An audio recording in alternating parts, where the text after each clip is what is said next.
আসসালামু আলাইকুম বন্ধুরা, আশা করছি আপনারা সবাই ভালো আছেন, সুস্থ আছেন, ঘরকন্যা চ্যানেলের সাথেই আছেন। তো বন্ধুরা, আজকে আবারও চলে এসেছি খুব মজার আরও একটা রেসিপি নিয়ে। আর আজকের রেসিপিটি হলো তেলাপিয়া মাছের বারবিকিউ রেসিপি। এই রেসিপিটি কিন্তু আমার হাজব্যান্ডের অনুরোধে করেছি, আর ওর খুব পছন্দের একটা রেসিপি।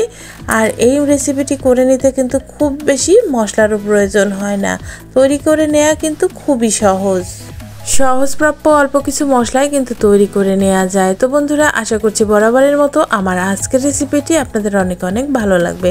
তাহলে চলুন বন্ধুরা, কথা না বাড়িয়ে আমরা মূল রেসিপিতে চলে যাই।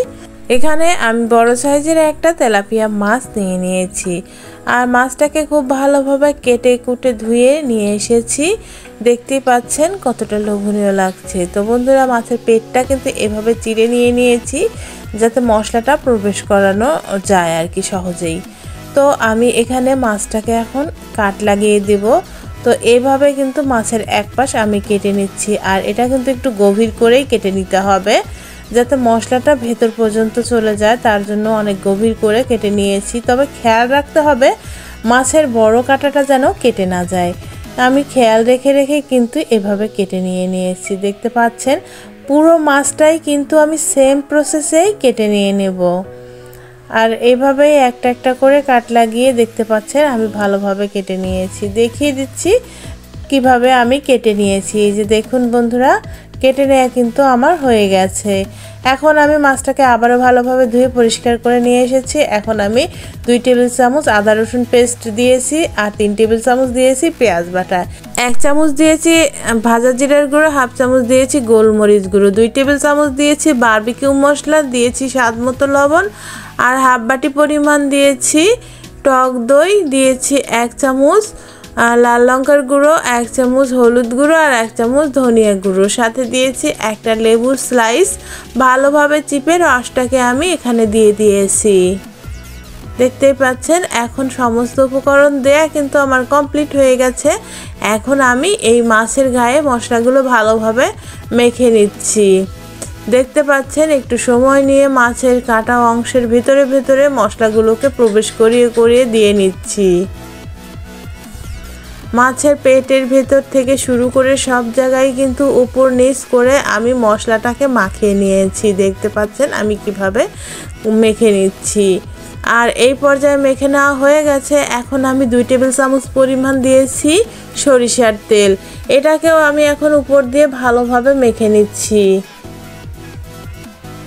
খুব ভালোভাবে কিন্তু মেখে নিতে হবে, যতটা মেখে নেওয়া যাবে ততটাই কিন্তু ভালো। আর এই কাটা অংশগুলোর ভিতরে আমি একটু করে মশলা ঢুকিয়ে দিয়ে দিচ্ছি। ভেতরটা দেখুন সাদা রয়েছে, মশলা দিয়ে দিলে কিন্তু ভালো হবে। তো চেষ্টা করবেন এইভাবে আঙুল দিয়ে আর কি মশলাগুলো ভেতরে প্রবেশ করানো। এখন হয়ে গেছে মেখে নেওয়া। আমি এভাবে কিন্তু 2 ঘন্টার মতো ম্যারিনেশন করেই রেখে দিয়েছি। 2 ঘন্টা রেখে দিলে মশলাটা ভালোভাবে প্রবেশ করবে, খেতে ভালো লাগবে। তো এখন দেখুন কতটা লোভনীয় লাগছে। তো 2 ঘন্টা পর চলে আসলাম। একটা প্যানে আমি পর্যাপ্ত পরিমাণ তেল দিয়ে নিয়েছি, আর ভালোভাবে তেলটাকে খুব সুন্দরভাবে গরম করে নিয়েছি আর কি। গরম করে নেবার পরে মাছটা দিয়ে দিয়েছি। তো এই তেলের ভিতরে এখন আমি ভেজে নিচ্ছি। প্রথমের দিকে একটু হাই হিটেই ভেজে নিতে হবে, পরে আমি আঁচটা কমিয়ে দেব। আর হাই হিটে না দিলে কিন্তু মাছটা লেগে যাওয়ার সম্ভাবনা থাকবে।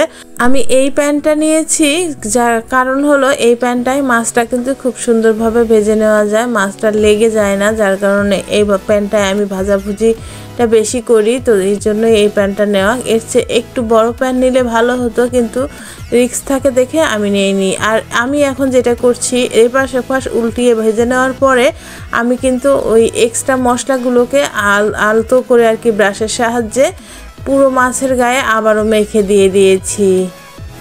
এই কাজটা একটু সময় হাতে নিয়েই করে নিতে হবে।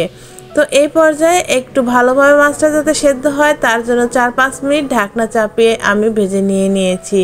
তো হয়ে গেছে, ঢাকনাটাকে উঠিয়ে মাছটাকে ঢেলে নিয়েছি। আর দেখতে পাচ্ছেন মাছটা কতটা সুন্দর হয়েছে। তো দেখিয়ে দিলাম মাছটা কিন্তু অনেকটা লোভনীয় হয়েছে, আপনারা নিশ্চয়ই দেখেই বুঝতে পারছেন। আর খুব সতর্কতার সাথেই কিন্তু মাছটা আমি ভেজে নিয়েছি।